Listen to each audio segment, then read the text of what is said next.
Hey guys, and welcome to my channel. I'm back with a new reaction video. So you guys have requested me to check out a video called When Trash Talking Goes Horribly Wrong. So yeah, I'm not gonna ramble. Let's get into this video. All right, let's see.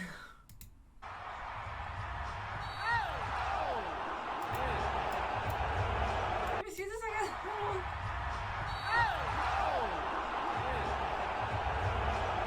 It looked like he threw himself a little bit too, but then they're so strong.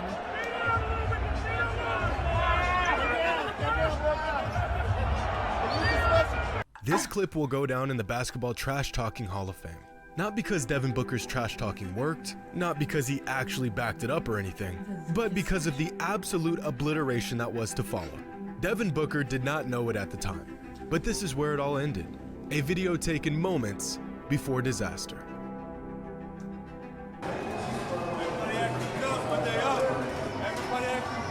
They do not get along. Alright, let's fast away a little bit. I love it. Sorry. Oh boy. In what world is this even possible? A record-breaking 64-win Suns team, fully healthy, is getting dog-walked in a Game 7 with their season on the line. Okay, well, I wasn't able to watch the first half, so I'm assuming those measly 27 points had to have come from Chris Paul and Devin Booker. I mean, there's no way they just didn't score. Huh. So, after all that trash talking, all that hooping and hollering, after going up 2-0 in the series, this was the best the Suns had to offer? A couple weeks ago, I made a video about how the Nets, and specifically Kevin Durant, had one of the worst playoff meltdowns in recent history. But, we got a new contender. Of all the players in this year's playoffs, Chris Paul had possibly more to prove than anyone else. After a career of bad luck and, quite frankly, bad playoff performances, NBA fans were eager to see if he could lead his team to the NBA Finals again and redeem himself for their collapse last season against the Bucks. But at this point, we should have known better. Fool me once, shame on you. Fool me twice, shame on me. Lose an NBA record 7 consecutive Game 7s, and shame on everyone. Why am I even watching at this point? But it's one thing for Chris Paul to fall apart in a Game 7. For one reason or another, he's been doing it his entire career. But the entire Suns roster, how does the 1 seed, the best regular season team in the NBA, fall apart this badly with their season on the line? In the first half of Game 7 against the Mavericks, the Suns' starting 5 combined for 15 points on 29 shots. Luka Dončić, by himself, had 27 points on 12 shots. Chris Paul and Devin Booker combined for a whopping 3 points in the first half. 3 points. Even worse, those 3 points came from the foul line. Neither of them made a single shot. By the end of the game, the Suns' starting 5 mustered up just 37 points in 143 minutes on the court. Luka put up 35 points in just 30 minutes. I don't think I've ever seen an NBA game in my entire life that was over halfway through the second quarter. The only reason why Luka didn't drop a 50-point triple-double on these boys was because the man was on the bench by the third quarter, prepping for the Warriors in the next round. In this series featuring the Suns and the Mavericks, Luka had more points than pure scorer Devin Booker, had more assists than league-leading assist man Chris Paul, had more rebounds than 7-foot center DeAndre Jordan, and had more steals than Defensive Player of the Year runner-up Mikal Bridges. The man beat the Suns so bad, the franchise had to write an apology letter to their fans. Devin Booker spent the 2022 NBA season building a solid MVP campaign, having the best season of his career. And yet, somehow, when it mattered most, Booker put together the worst playoff game of his entire career.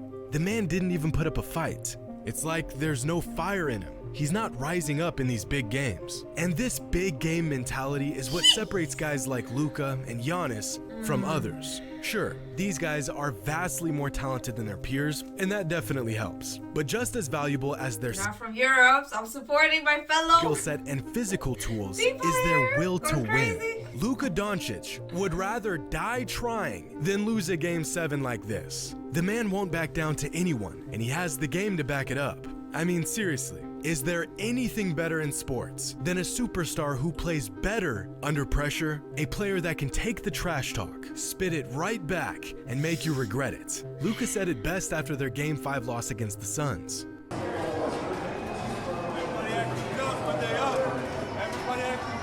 Do you know how confident you have to be to say this out loud after going down 2-3 in the playoffs? This killer mentality, almost like a basketball hitman, taking names and seeking revenge, is something you're either born with or you aren't. Players like Luka, Giannis, Jimmy Butler, Ja Morant are all cut from the same cloth as guys like Michael Jordan, Kobe Bryant, and Larry Bird. There is no end to what they will do to win. It's almost psychotic at times. Not every night will be some monumental performance, but you can guarantee that they'll go down swinging. We often wonder why some players, although extremely talented, seem to never step up to the plate when all the chips are on the table. While some players rise to the don't need to show pictures like that while saying it. challenge and love every moment of it, others shrink under the mounting pressure of these career-defining moments. It's intangible and immeasurable, but it's there. And the thing about guys who don't have it is that they tend to underestimate the guys who do have it. In the 90s, NBA players were legitimately scared to trash talk Michael Jordan. I mean, they already knew that there was a slim chance he wasn't going to dismantle them. But at least if they kept quiet, Michael might just spare them from embarrassments in front of friends and family. Everybody's tough when they're up. And wouldn't you know it, come Game 7 when the Mavericks were up, Devin Booker was quietly sitting on the bench with not a single word to say. Which really makes you wonder if Devin Booker is cut from not the same cloth as the Kobe Bryants of the NBA world, but from the same cloth as the Chris Pauls of the NBA. There's nothing wrong with that. CP is one of the greatest point guards of all time. But if you're relying on him to close out a game with everything on the line, you might be in some trouble. Patrick Beverley has been on a Chris Paul slander campaign for the last few days, and whether it's true or not, he spoke about how NBA teams aren't all that worried about facing Chris Paul. CP3. Is he going to be a Hall of Fame? No question about it. Yeah. Right? No question about it. Do guys in the NBA go to sleep early the night before playing the Phoenix Suns? Hell no. No. You mean as a team, or would you talk about Chris Paul individually? Chris Paul individually. Okay. No. I'm going to Steak 44 over there in Phoenix. I'm going to have me a nice little wine, probably sweat it out, and the pregame shoot around and get ready for Chris Paul. Steph Curry, I'm going to bed at 8 o'clock. Mom, don't call me. My girl, don't call me. I'm locked in right now. It's two different monsters. That's all. And although that's really rich coming from a guy who spent the last 8 years getting spanked by Chris Paul, I think there's probably a lot of truth to what he's saying. Chris Paul just doesn't have that hitman mentality that other greats have, and Devin Booker may not have it either. This whole Game 7 collapse, and even going back to last year's finals, reminded me of that clip from a couple years ago where Devin Booker was complaining about getting double-teamed at an open gym. Instead of embracing the challenge, he became frustrated with it. Instead of welcoming the double team to enhance his game, he complained about it. Some fans often say Devin Booker is the closest thing to Kobe Bryant in today's NBA. But don't get it twisted, because you want to know what Kobe Bryant said when he was getting double teamed? Was people double teaming you during pickup? Oh yeah. Oh yeah. And what do you think about? Like, say you got to send another one. You got to send another one, man. I don't care how talented a player is. If he doesn't have a cutthroat, It looked like Devin asked for another one. bro, get out of the way, I got this mentality to his game, he will only get so far. Two superstars don't just happen to score 3 combined points in the first half of their biggest game of the season. It's one thing to get out to a slow start, but this is the result of a player who lives and thrives off of big moments, having a field day with 2 players that can't help but to freeze up in big moments. Either you have it or you don't. Some players lack it, some players are honing it, and some players are made of it. Hope you all enjoy it.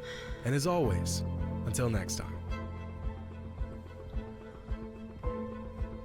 Huh.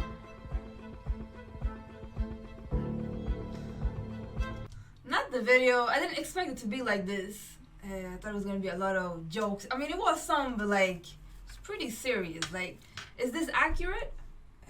Because like, I don't watch basketball as much as I wish for, because like I'm in Europe and stuff. But so it's a lot of things that are actually going on. Like, is he right with it, or is he like, you can tell that he's like a Luka fan or something like that, or is some truth in his? I mean, he showed some numbers and stuff. Numbers don't lie, but yeah. Everyone who's watching basketball, let me know. It was interesting though, because there's a lot of players there that we have reacted to. So just to see like a whole picture with them together, where they rank and stuff like that. I mean, some of them are still young. It's not over yet, but I mean, at this point, you can see like where your career is going. I think with your game mentality, attitude, and stuff like that. But anyways, I'm gonna stop rambling. Comment down below if you have an opinion, like, subscribe, all that good stuff. I appreciate you watching, and I will see you guys in the next video.